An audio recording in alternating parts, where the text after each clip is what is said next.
নমস্কার বন্ধুরা, নতুন একটা ভিডিওতে আপনাদের প্রত্যেকে জানাই স্বাগতম। আপনাদের সঙ্গে রয়েছি আমি সুব্রত। বন্ধুরা, গুরুত্বপূর্ণ একটি ভিডিও নিয়ে চলে এলাম। অন্নপূর্ণা যোজনার জন্য যারা ফর্ম ফিল আপ করেছিলেন তাদের স্ট্যাটাস চেক কিন্তু শুরু হয়ে গেছে। গতকাল থেকেই স্ট্যাটাস চেক করা যাচ্ছে। এবার স্ট্যাটাস চেক করতে গিয়ে অনেকে একটা সমস্যার সম্মুখীন হচ্ছেন। সমস্যাটা কি? যখন আবেদনকারী অনলাইন পোর্টালে মোবাইল নাম্বার ইনপুট করে এবং তারপরে যে ওটিপি আসছে সেই ওটিপি দিয়ে লগ ইন করছে, তখন কিন্তু ফর্ম ডাউনলোডের অপশান আসছে না অনেকের নতুন ফর্ম ওপেন হচ্ছে, অর্থাৎ নতুন করে যেভাবে ফর্ম ফিল আপ করতে হয় তো সেই ফর্মটা কিন্তু ওপেন হচ্ছে। তারা ফর্ম সাবমিট করার সময় যে সমস্ত ডেটাগুলো ইনপুট করেছিল, ফ্যামিলি হেডের নাম, তারপরে তার ডেট অফ বার্থ, ঠিক আছে, আরও যে ইনফরমেশানগুলো প্রত্যেকটা ফ্যামিলি মেম্বারের ইনফরমেশানগুলো সেগুলো কিন্তু শো হচ্ছে না, ব্ল্যাঙ্ক ফর্ম ওপেন হচ্ছিল। তো এই সমস্যা কেন হচ্ছে এবং এর সমাধান কি রয়েছে সমস্ত কিছু পরপর জানাবো আজকের ভিডিওটার মাধ্যমে।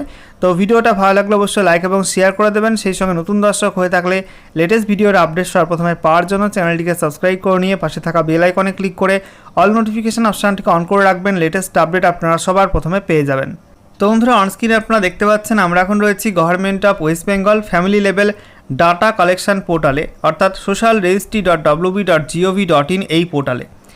এখানে আসার পর দুটি অপশান দেখতেই পাচ্ছেন, বাঁদিকে citizen or family log in এবং ডান দিকে ডিপার্টমেন্ট অফিসার লগ ইন। তো স্ট্যাটাস চেক করার জন্য আপনাদের এখানে অ্যাক্সেস সিটিজেন পোর্টাল এই বাটনটায় ক্লিক করতে হচ্ছে।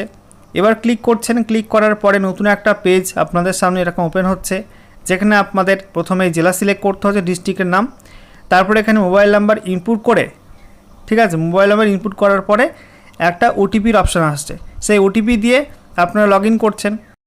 এবার লগ ইন করার পর অনেকের কিন্তু এই টাইপের ব্ল্যাঙ্ক ফর্ম ওপেন হচ্ছে, অর্থাৎ লগ ইন করে দেখছে যে ফ্যামিলি ডাটা কালেকশান যে ফর্মটা সেই ফর্মটা কিন্তু নতুন করে খুলছে, অর্থাৎ যে ইনফরমেশানগুলো ফর্ম ফিল আপ করার সময় আপনি দিয়েছিলেন, যে ফ্যামিলি হেডের নাম, তার ডেট অফ বার্থ, তারপরে তার gender, category, religion, contact number, Aadhaar link mobile number, তারপরে কতজন মেম্বার আছে ফ্যামিলিতে, ডিসেবিলিটি স্ট্যাটাস, এই সমস্ত বিষয়গুলো, আধার কার্ড নাম্বার, এই সমস্ত বিষয়গুলো কিন্তু কিচ্ছু দেখাচ্ছে না।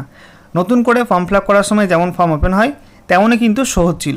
তো এটা কিন্তু গতকাল বিকালের পর থেকে এই সমস্যাটা তৈরি হয়েছে। অনেকেই যখন স্ট্যাটাস চেক করতে যাচ্ছে তখন কিন্তু এরকম ব্ল্যাঙ্ক ফর্ম ওপেন হচ্ছে, অর্থাৎ নতুন করে ফর্ম ওপেন হচ্ছে।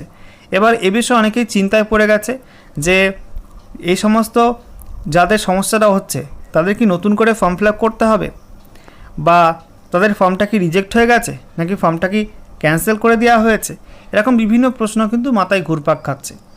এবার বন্ধুরা, আপনাদেরকে জানিয়ে রাখি, এই যে নতুন করে ফর্ম ওপেন হচ্ছে এটা কিন্তু আপনাদের কোনো দোষ নেই, আপনাদের কোনো ভুল নেই।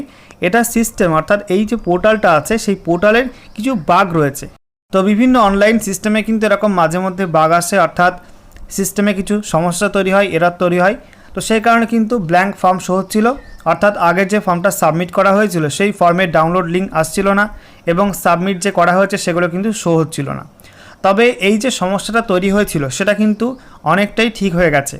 আপনারা দেখবেন আজকে সকালের পর থেকে লগ ইন করবেন, হয়তো অনেকে করেছেন অনেকে করেননি, এখন আপনারা লগ ইন করবেন। আজকে সকালের পর থেকে কিন্তু এই সমস্যাটা, অর্থাৎ এই যে বাগটা ছিল এটা কিন্তু পোর্টালে ঠিক হয়ে গেছে। আপনারা প্রত্যেকে আপনাদের মোবাইল নাম্বার দিয়ে, যে মোবাইল নাম্বার দিয়ে ফর্ম ফিল আপ করেছিলেন সেই মোবাইল নাম্বার দিয়ে তার ওটিপি ইনপুট করে লগ ইন করে চেক করবেন, আপনাদের কিন্তু ফর্ম অবশ্য হবে এবং ফর্ম ডাউনলোডও হবে। এবার সেই ডাউনলোড করা ফর্মের একদম উপরের দিকে দেখবেন যে ফর্মের স্ট্যাটাসটা কী রয়েছে, সাবমিট রয়েছে নাকি এটা অ্যাকসেপ্ট হয়েছে, সেগুলো কিন্তু অবশ্যই দেখে নেবেন।